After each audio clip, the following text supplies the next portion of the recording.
Dear students, now we are going to like the advantages of FDI. How many methods are FDI? What are the methods of FDI?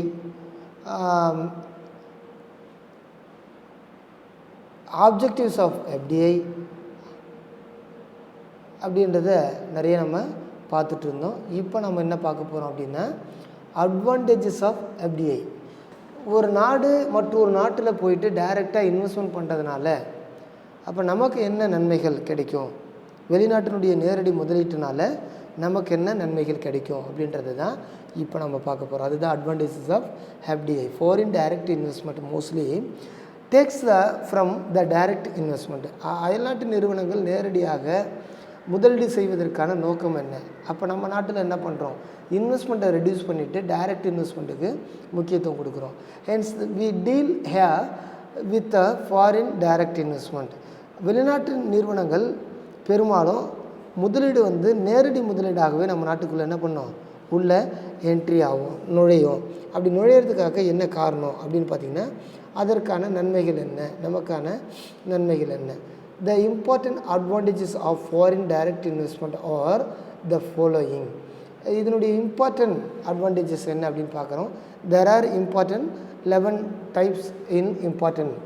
First one, how FDI may help to increase the investment level and thereby the income and employment in the host country. அதாவது இங்கே என்ன சொல்கிறாங்கன்னா, வெளிநாட்டு நேரடி முதலீடு அதை சென்றடையக்கூடிய அந்த நாட்டினுடைய மூலதன அளவை உணர்த்தி வேலைவாய்ப்பு அளப்பையும் அதிகரிக்கும். அப்போ என்னன்னா, நேரடியாக வெளிநாட்டு நிறுவனங்கள் ஒரு நாட்டில் போய் இன்வெஸ்ட்மெண்ட் பண்ணும் பொழுது first increasing the investment level, முதலீட்டினுடைய அளவு முதல்ல அதிகரிக்கும். ரெண்டாவது வருமானத்தை அதிகரிக்க செய்யும். மூன்றாவது எம்ப்ளாய்மெண்ட் ஆப்பர்ச்சுனிட்டியை அதிகப்படுத்தி கொடுக்கும். Second one, foreign direct investment may facilitate transfer of technology to the recipient country.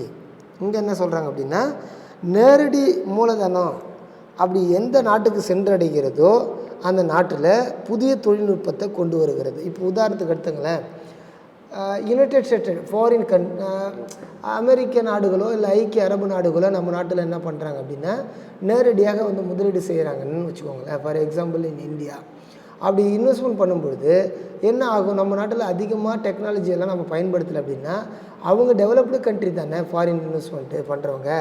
அவங்க என்ன பண்ணுவாங்க, புதிய புதிய டெக்னாலஜி பண்ணக்கூடிய அந்த ரா மெட்டீரியல்ஸை அந்த கேபிட்டல் ஃப்ளோஸ் எல்லாம் நம்ம நாட்டில் கொண்டு என்ன பண்ணுவாங்க, பயன்படுத்த ஆரம்பிப்பாங்க. அப்போ நம்ம நாட்டில் என்ன பண்ணலாம், எளிமையாக அந்த பொருட்களெல்லாம் பார்த்து பயன்படுத்துவதற்கான நுணுக்கங்களையும் கற்றுக்கலாம். தேர்ட் ஒன்,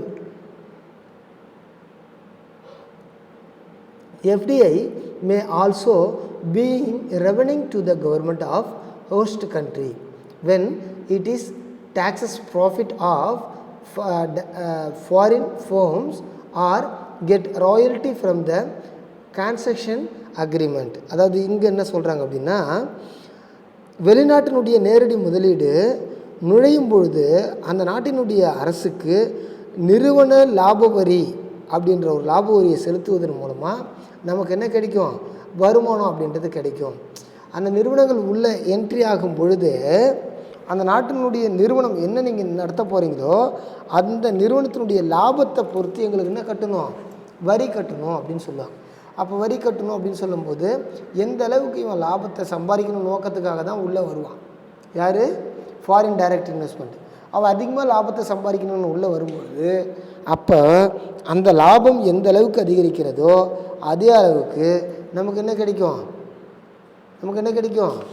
நமக்கும் ஒரு வித ஃபண்டு கிடைக்கும் அப்படின்னு சொல்கிறாங்க. ஃபோர்த் ஒன் என்னென்னா, a part of profit from direct foreign investment may be fluid back into the expansions, modernization or development or related industrial. லாபத்தினுடைய ஒரு பகுதியை மறு முதலீடு செய்வதன் மூலமாக தொழில் நிறுவனங்கள் என்ன பண்ணும், மேலும் மேலும் வளர்ந்து கொண்டே இருக்கும் அப்படின்றத இங்கே நம்ம பார்க்குறோம். Another one, new it is may kindle a managerial revolution in the recipient country through proportional management and sophisticated management techniques. இந்த இடத்துல புதிய புதிய தொழில் மேலாண்மை முறைகளை அறிமுகப்படுத்துவது. இந்த மேனேஜரல் ரிவால்யூவேஷன் அப்படின்னா இந்த மேனேஜ்மெண்ட் என்னென்ன புரட்சிகளை செய்கிறாங்க அப்படின்னு பார்க்கும் பொழுது நிறைய ப்ரொபோஷனல் மேனேஜ்மெண்ட் அப்படின்னு சொல்லக்கூடிய ஒரு தொழில்நுட்பத்தை அதிகமாக டெக்னிக்கலை பயன்படுத்துவாங்க. 6th one, foreign capital may enable the country to increase its export and reduce import requirement.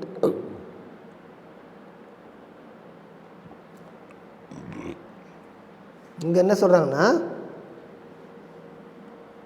ஏற்றுமதியை அதிகப்படுத்தி இறக்குமதிக்கான அவசியத்தை குறைத்து அயல்நாட்டு செலுத்து சமநிலையை நீக்குவதற்கு இது உதவுகிறது. அதாவது பேலன்ஸ் ஆஃப் பேமெண்ட் அப்படின்னு சொல்லக்கூடிய டிஸ்ஈக்குலிபிரியம்.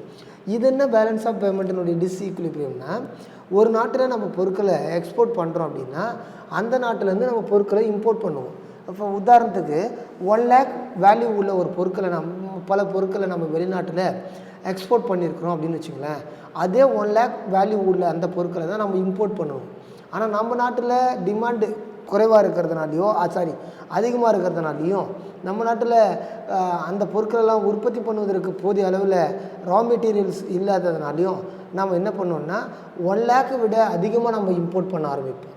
அப்போ 3 lakh மதிப்புள்ள பொருட்கள் நம்ம இம்போர்ட் பண்ண ஆரம்பித்தோன்னா அப்போ இந்த இடத்துல என்ன பண்ணிவிடும், டிஸ்ஈக்குலிபிரியம் அப்படின்றது ஏற்பட்டுடும். அயல்நாட்டு வாணிப செலுத்து சமநிலையில், அதாவது பேலன்ஸ் ஆஃப் பேமெண்ட்ஸில் டிஸ்ஈக்குலிபிரியம் அப்படின்றது ஏற்பட்டுடும். அப்படின்னா என்னென்னா, ஒரு நாட்டில் நம்ம 1 lakhக்கு ஏற்றுமதி பண்ணிவிட்டு 3 lakhக்கு இம்போர்ட் பண்ணிட்டுனா அது டிஸ்ஈக்குலிபிரியம் தானே அர்த்தம். அப்போ இந்த இடத்துல என்ன ஆகிடும் அப்படின்னு பார்த்திங்க அப்படின்னா, இதை நம்ம டிஸ்ஈக்குலிபிரியம் பண்ணுறது கஷ்டமாக போயிடும். அதனால தான் ஏற்றுமதியை அதிகப்படுத்தி இறக்குமதியினுடைய அவசியத்தை குறைக்குவதற்கு இது பயன்படுகிறது. அப்போ ஏற்றுமதியை மட்டும் நம்ம அதிகப்படுத்துகிறோம், ஏன்னா நம்ம நாட்டில் தான் அந்த வெளிநாட்டினுடைய நிறுவனங்கள் முதலீடு பண்ணுறாங்க. அப்போ நம்ம ஏற்றுமதியை அதிகப்படுத்திட்டு இறக்குமதியை குறைச்சிட்டோம் அப்படின்னு சொன்னால் நாம் ஈக்குவலாக போயிடுவோம். அதை தாங்க இப்போ எது ஈக்குவலாகிடும், பேலன்ஸ் ஆஃப் பேமெண்ட்ஸ் டிஸ்ஈக்குலிபிரியமாக இருக்காது. 7th one, foreign investment may also help increasing competition and break domestic monopolies. இங்கே அடுத்தது என்ன சொல்கிறாங்க அப்படின்னா, பல நாடுகளுக்கு இடையே இருக்கக்கூடிய போட்டியை உருவாக்கி உள்நாட்டினுடைய மோனோபொலி பவரை தகர்க்கக்கூடியது. உள்நாட்டில் இருக்கக்கூடிய மோனோபொலி பவர்னால் சில ஆதிக்கம், இந்த பொருட்களை நான் மட்டும்தான் ப்ராடக்ட் பண்ணுவேன் அப்படின்ற இது இருக்கும். அப்போ இந்த போட்டியை உருவாக்குது. இப்போ என்ன பண்ணுறாங்கன்னா, ஃபாரின் டைரக்ட் இன்வெஸ்ட்மெண்ட் நிறையா வந்ததுனால காம்படிஷனை இன்க்ரீஸ் பண்ணுறாங்க. அப்போ ஃபாரின் டைரக்ட் இன்வெஸ்ட்மெண்ட் பண்ணும்போது இந்த நிறுவனங்களும் ஒரு பொருளை உற்பத்தி பண்ணோம், அந்த நிறுவனங்களும் பொருளை உற்பத்தி பண்ணோம். அப்போ ரெண்டுக்குமே என்ன பண்ணோம், காம்படிஷன் இன்க்ரீஸ் ஆகும். இப்படி இன்க்ரீஸ் ஆகும்பொழுது அப்போ உள்நாட்டில் இருக்கக்கூடிய அந்த மோனோபொலி பவர் அப்படின்றது அழிஞ்சிடும். நான் மட்டும்தான் அந்த பொருட்களை உற்பத்தி பண்ணுவேன் அப்படின்னு இல்லாமல், அது ஏன்னா ஒருத்தவர் மட்டும் ஒரு பொருட்களை உற்பத்தி பண்ணார்னா அதனுடைய ப்ரைஸ் அதிகமாக இருக்கும், அதே நேரங்களில் மோனோபொலி பவர் அவருக்கு அதிகமாக இருக்கும். அதனால தான் மற்ற போட்டி நிறுவனங்கள் அப்படின்னு வந்துச்சுனாக்கா அந்த இடத்துல என்ன குறைஞ்சிரும் அப்படின்னா டொமஸ்டிக் மோனோபொலிஸ் அப்படின்றது குறைஞ்சிரும். 8th one, if FDI adds more value to output in the recipient country than the return on capital from foreign investment, then the social return are greater than the private return on foreign investment. இங்கே என்ன சொல்கிறாங்கன்னா, முதலீடு செய்யக்கூடிய அந்த நாட்டில் உள்நாட்டு உற்பத்தியினுடைய நிகர மதிப்பு கூடுவது முதலீட்டிலிருந்து கிடைக்கக்கூடிய அந்த வருமானத்தை விட அதிகமாக இருந்தால் வெளிநாட்டினுடைய முதலீட்டிலிருந்து கிடைக்கக்கூடிய தனியார் நிறுவனத்திற்கான லாபத்தை சமூகத்திற்கு கிடைக்கும் பலன் அதிகம் அப்படின்னு சொல்லலாம். அதாவது இது எப்படி அப்படின்னா, முதலீடு செய்யக்கூடிய ஒரு நாடு இது யார், அமெரிக்கா. உள்நாட்டு உற்பத்தியினுடைய நிகர மதிப்பு கூடுவது இது யார், இந்தியா. இப்போ நம்ம நாட்டினுடைய உற்பத்தியினுடைய நெட் வேல்யூ அப்படின்றது இன்க்ரீஸ் ஆச்சு அப்படின்னு வச்சுக்கோங்களேன். இப்போ அவர் நம்ம நாட்டில் முதலீடு பண்ணார்ல, அந்த முதலீடு பண்ணதை விட அவருக்கு வருமானம் அதிகமாக இருந்துச்சுன்னு வச்சுக்கோங்க. அப்போ என்ன ஆகும், அப்போ அந்த வெளிநாட்டினுடைய முதலீடிலிருந்து கிடைக்கக்கூடிய அந்த லாபத்தை தனியார் நிறுவனம் சமூகத்திற்கு கிடைக்கக்கூடிய பலனாக கருதுவாங்க அப்படின்றாங்க. இது எப்படி லாபம் அதிகமாக வந்து அவன் தானே எடுத்துகிட்டு போவான். இது ஏன் நமக்கு சமூகத்திற்கு கிடைக்கக்கூடிய ஒரு social return to greater than private return to foreign investment, இது எப்படி சமூகத்திற்கு கிடைக்கக்கூடிய ஒரு நலன் அப்படின்னு பார்த்திங்க அப்படின்னா, இது முழுக்க முழுக்க எதை சார்ந்திருக்கும் அப்படின்னு பார்க்கும் பொழுது, குறிப்பிட்ட எல்லா பணத்தையும் அவன் எடுத்துக்க மாட்டான். சில பணத்தை மட்டும் எடுத்துக்கிட்டு பல பணத்தை மக்களுக்கு ஹெல்ப்ஃபுல் பண்ணிட்டு போவான்.